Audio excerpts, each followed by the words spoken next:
नमस्कार. मी भाऊ तोरसेकर. तुम्ही बघत आहात प्रतिपक्ष. मित्रांनो, राजकारण हा शक्यतांचा खेळ आहे असं म्हटलं जातं. Politics is art of possibility वगैरे असं म्हटलं जातं इंग्रजीमध्ये. आणि त्यामुळे शक्यतांचाच खेळ असेल तर शक्यता काहीही असू शकतात. तुम्ही त्याचे अंदाज बांधू शकता, पण तसंच होईल असं छाती ठोकपणे सांगता येत नाही. जी शिवसेना ही श- महाराष्ट्राची स्थापना झाल्यानंतर 6 वर्षांनी जन्माला आली. 1960 साली शिवसेनेची महाराष्ट्र राज्याची स्थापना झाली आणि 1966च्या जून महिन्यामध्ये शिवसेनेची स्थापना झाली. याचं कारण असं होतं की ज्या संयुक्त महाराष्ट्र समितीच्या आंदोलनाने महाराष्ट्राची स्थापना करणं केंद्र सरकारला भाग पडलं.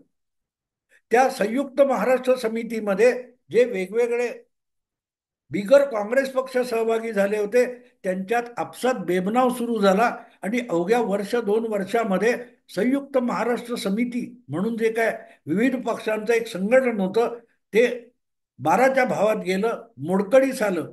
आणि बघता बघता परत एकदा संपूर्ण महाराष्ट्रामध्ये काँग्रेसची निरंकुश सत्ता आली. प्रामुख्याने मुंबईसह संयुक्त महाराष्ट्र झाला होता. आणि अशा मुंबईत सुद्धा मराठीला कोणी वाली राहिला नाही अशी परिस्थिती निर्माण झाली. आणि त्या काळातले मार्मिकचे अंक काढून बघा.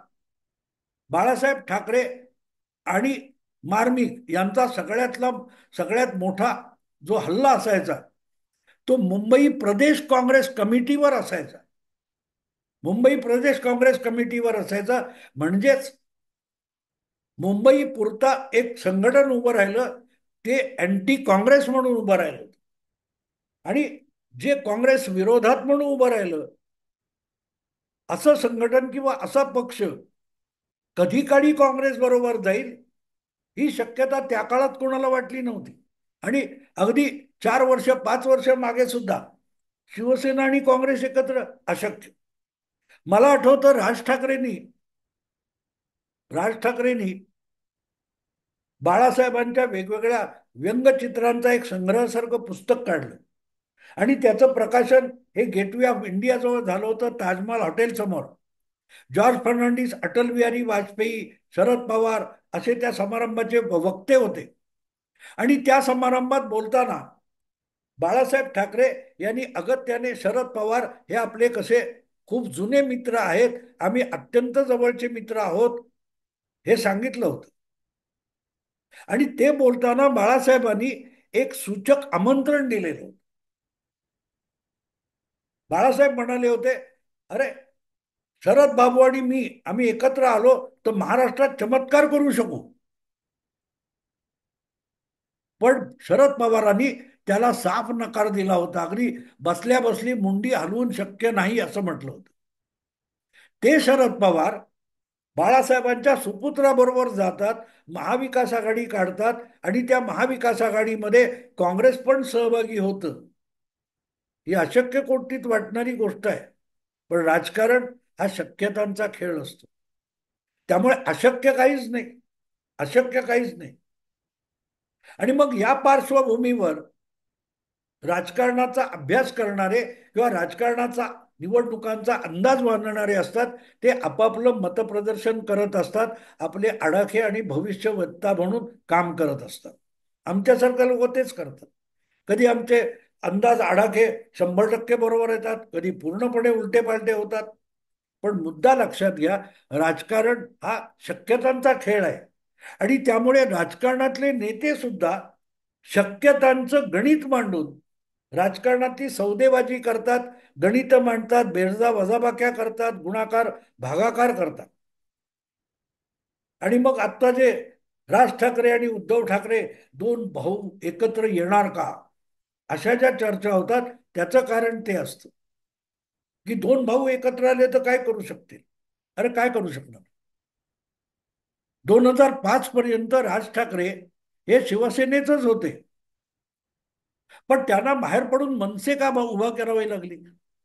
मनसे का उभी करावी. बाळासाहेबांबरोबर खांद्याला खांदा लावून शाळकरी वयापासून राज ठाकरे शिवसेनेत सहभागी झाले होते, पण उद्धव ठाकरे नव्हते.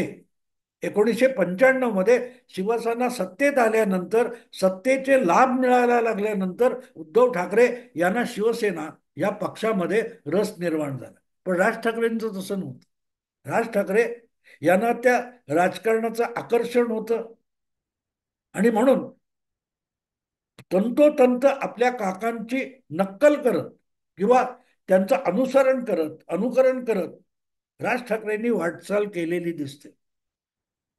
पण मोदी युगामध्ये, इंदिरा युगामध्ये जे काही बाळासाहेब होते, ते मोदी युगामध्ये राज ठाकरे होऊ शकत नाहीत, ही वस्तुस्थिती आता हळूहळू स्पष्ट झालेली आहे. 2014 पासून 2009 मध्ये एकदम दणका करणारा राज ठाकरे आणि त्यांचा पक्ष 2014 नंतर जवळजवळ कोमेजून गेलेले. त्यांना अनेक साथी सोडून गेलेले. पण त्यातून उभं राहणं अशक्य नसतं. पवारांना सगळे सोडून गेल्यानंतर पवार 8 खासदार आणि 10 आमदार निवडून आणू शकले, याचा अर्थच अशक्य काही नसतं. करण्याची इच्छा असली पाहिजे आणि एकदा ते तुम्ही ठरवलं की त्यासाठी आपलं सर्वस्व झोकून देता आलं पाहिजे. लक्षात ठेवा, 4-5 वर्षापूर्वी तेलंगणामध्ये साधी महापालिकेची निवडणूक होती, पण त्यासाठी भाजपने आपली अखंड ताकद त्या तेलंगणाच्या, हैदराबाद वगैरेच्या निवडणुकीत लावली होती. आता देखील अनेक राज्यामध्ये नगरपालिका, महापालिकांच्या निवडणुका झाल्या. छत्तीसगड असेल, तुमचं हिमाचल असेल, हरियाणा असेल, गुजरात असेल. त्याचा गाजावाजा इथल्या बातम्यांमध्ये नाही, पण तिथे बघाल तर भाजपने आपली सगळी ताकद झोकून दिली होती आणि चमत्कार करून दाखवला. हिमाचलमध्ये काँग्रेसची सत्ता आहे, पण बहुतेक नगरपालिका, महापालिका, स्थानिक संस्थांच्या निवडणुकामध्ये भाजपने आपला झेंडा फडकवला. मग राज ठाकरेंना काय अशक्य? राज ठाकरेंना अशक्य काय? मुद्दा असा आहे की सातत्य असावं लागतं. आणि सातत्य म्हणजे काय? सातत्य याचा अर्थ असा आहे की बाळासाहेब हे व्यंगचित्रात रमत होते, पत्रकारितेत रमत होते आणि सवड काढून ते राजकारणात ढवळाढवळ करत. पण उरलेल्या वेळामध्ये पक्ष चालवण्यासाठी त्यांनी एक भरभक्कम अशी 10-12 आपल्या सवंगड्यांची, विश्वासू सवंगड्यांची एक फळी उभारलेली होती. दत्ताजी साळवी, सुधीर जोशी, मनोहर जोशी, प्रमोद नवलकर, सरपोतदार, डाके, 10-12 लोक होते. हेच सगळा पक्ष आपल्या परीने चालवत होते. डे टू डे कामामध्ये, पक्ष चालवण्यामध्ये, नेमणुकांमध्ये, फेरबदलांमध्ये बाळासाहेब फारसा रस घेत नव्हते. लोकांना भेटायचे, पण तिथे त्या पलीकडे नाही. हा सगळा पक्षाचा संघटनात्मक डोलारा चालवणारी 10-12 नेत्यांची एक फळी बाळासाहेबांनी उभी केली होती. त्याचा मागमूस तुम्हाला मनसेमध्ये दिसत नाही. पण तो एकनाथ शिंदे यांच्याकडे दिसतो. एकनाथ शिंदे हा दिसणारा चेहरा असला तरी त्यांनी गेल्या साधारण 2.5-3 वर्षामध्ये एक काम केलेलं आहे. नजरेत भरणार नाहीत असे आपापल्या क्षेत्रामध्ये, आपापल्या विभागामध्ये पाय रोवून उभे राहणारे नेते जमा केलेत, गोळा केले. आज उगाच नाही, माजी नगरसेवक, पदाधिकारी एक एक करून दर दिवशी कोण ना कोण उद्धव ठाकरेंना सोडून एकनाथ शिंदेकडे जातोय. काँग्रेसमधले अनेक नेते एकनाथ शिंदेकडे आलेले.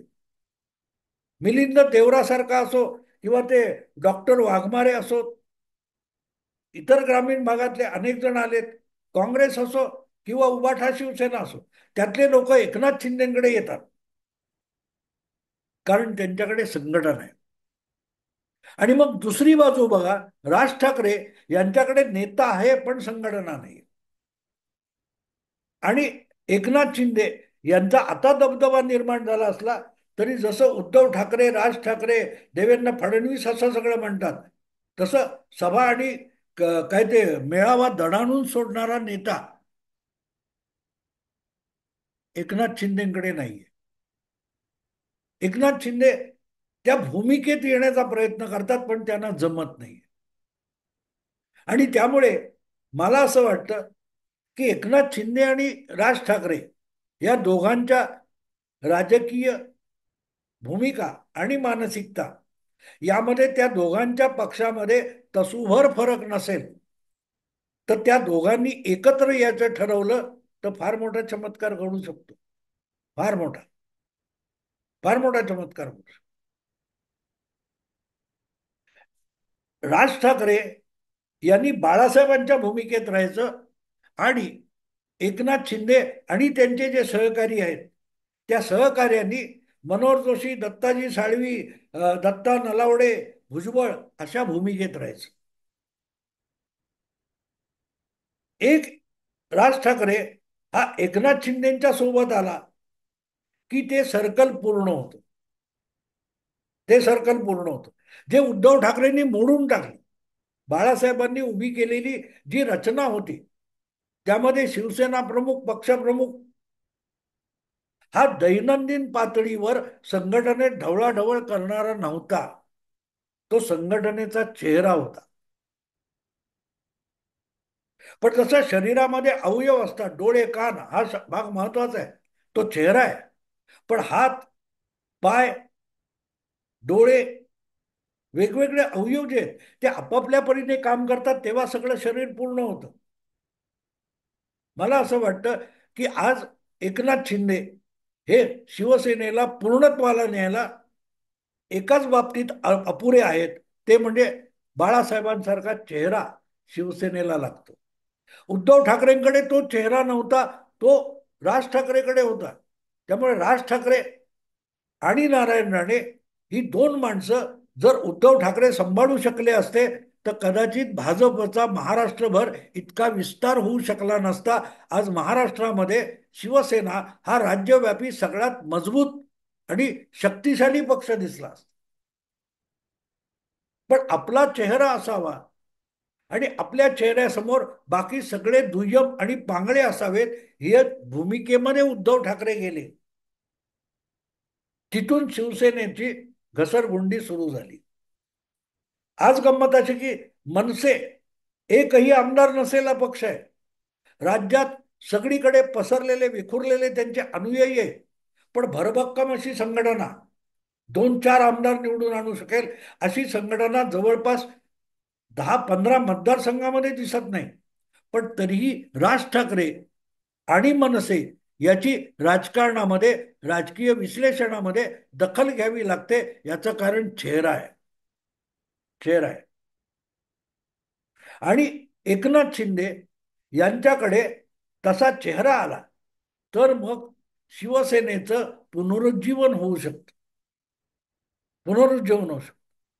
म्हणजे परत एकदा शिवसेनेचं जे मूळ स्वरूप होतं मी सांगतो, बाळासाहेब, मनोहर जोशी, दत्ताजी साळवी वगैरे वगैरे वगैरे बाकीचे सगळे पक्ष चालवत होते. बाळासाहेब पुढे उभे होते. मला असं वाटतं की संघटनेवर आणि जनतेवर हुकूमत गाजवणारा चेहरा आणि संघटना आणि प्रत्यक्ष आघाडीवर लढणारा नेता असं जे एकनाथ शिंदे आणि राज ठाकरे यांचं स्वरूप आहे त्या दोघांचं मनोमिलन झालं तर महाराष्ट्रामध्ये शिवसेना या शब्दाचा परत एकदा दबदबा तयार होईल. ते उभाठाला शक्य नाही. उभाठाला शक्य नाही. फरक तुम्हाला मुद्दाम सांगतो की आजही आपण बघितलं तर मीडियामध्ये उद्धव ठाकरे यांचा दबदबा आहे. सगळा मीडिया उद्धव ठाकरेंच्या समर्थनासाठी झगडतोय. बाळासाहेबांच्या बाबतीत सगळा मीडिया बाळासाहेबांच्या विरुद्ध होता आणि तरी भाजप आपला बाळासाहेब हे ताकदवान होते. ही गोष्ट आवश्यक. अंगावर आला तर शिंगावर घेण्याची क्षमता असलेला चेहरा म्हणजे बाळासाहेब. आणि मला असं वाटतं की ती क्षमता एकनाथ शिंदेकडे दिसत तरी नाही. ती क्षमता राज ठाकरेंकडे. आणि म्हणून हे दोन माना एखाद्या यंत्रणेचे, एखाद्या व्यवस्थेचे दोन वेगवेगळे घटक केले गेलेत. पण ते एकत्र आले तर त्याला काहीतरी नेमका अर्थपूर्ण असा आकार तयार होऊ शकतो. आणि म्हणून उद्धव ठाकरे आणि राज ठाकरे एकत्र येतील का, एकत्र आले तर काय होईल, असल्या चर्चा वायफळ आहेत माझ्या मते, वायफळ आहेत. विचार असा झाला पाहिजे शक्यतांचा, की एकनाथ शिंदे आणि राज ठाकरे एकत्र आले. शिंदेकडे सेना आहे, पण राज ठाकरे हा सेनापती आहे. रणनीतिकार म्हणून उपयोगी पडतो, चेहरा म्हणून उपयोग पडतो. मला असं वाटतं या दोघांनी त्याचा विचार केला पाहिजे. अर्थात राज ठाकरे यांनी कुठेतरी बोलताना का मुलाखत देताना, मला आठवत नाही, पण एक गोष्ट सांगितली, मी कोणाच्या हाताखाली काम करणार नाही. म्हणजे मला वाटते राज आणि उद्धव एकत्र येतील का वगैरे वगैरे, यावरच जेव्हा कुठेतरी चर्चा होती किंवा प्रश्न होता, तेव्हा त्यांनी दिलेलं उत्तर आहे की मी बाळासाहेबांच्या हाताखाली काम केले, आता मी दुसऱ्या कुठल्याही नेत्याच्या हाताखाली काम करणार नाही. गोष्ट सरळ आहे. मी भाजपत जाणार नाही, मी उद्धवच्या हाताखाली काम करणार नाही, हेच राज ठाकरेंना सूचित करायचं होतं. मी त्याच्यात चूक मानत नाही. कोणाच्या दबावाखाली आपण काम करू शकत नाही. मी स्वयंभू आहे, असं राज ठाकरेंना म्हणायचं. आणि हे बाळासाहेबांमधली इन्स्टिंक्ट आहे. लोकांनी मतं दिली नाही दिली मला परवा नाही, मी म्हणतो ते बरोबर आहे, ही बाळासाहेबांची मानसिकता होती. त्याचं संपूर्ण प्रतिबिंब राज ठाकरेमध्ये पडलेलं दिसतं. पण ज्या वेळेला तुमच्या मागे हजारोंची ताकद उभी असते, तेव्हा मग तो स्वयंभूपणा अधिक प्रखरपणे, प्रभावीपणे बदल घडवू शकत असतो. बाळासाहेब बदल घडवायचे म्हणजे काय, बाळासाहेबांनी एक आवाज दिला तर काय होईल, अशी चिंता सगळ्यांना होती. अशी चिंता सगळ्यांना होती. संघाच्या एका नेत्याशी माझं बोलणं झालं होतं RSSच्या, की तुम्ही हिंदुत्वात बोलता पण शिवसेनेच्या जवळ जात नाही, पण शिवसेनेला दूर सुद्धा करत नाही. हिंदुत्वाच्या सगळ्या लढाईमध्ये तुम्हाला शिवसेना का बाळासाहेब जवळचे का वाटतात, असा प्रश्न मी एका संघाच्या नेत्याशी विषय निघाला बोलताना विचारला होता. त्यांनी फार सुंदर उत्तर दिलं होतं. ते म्हणाले ते आमच्याकडे दारुगोळ्याची कोठारं भरलेली आहेत, पण माचीस मातोश्रीवर असते.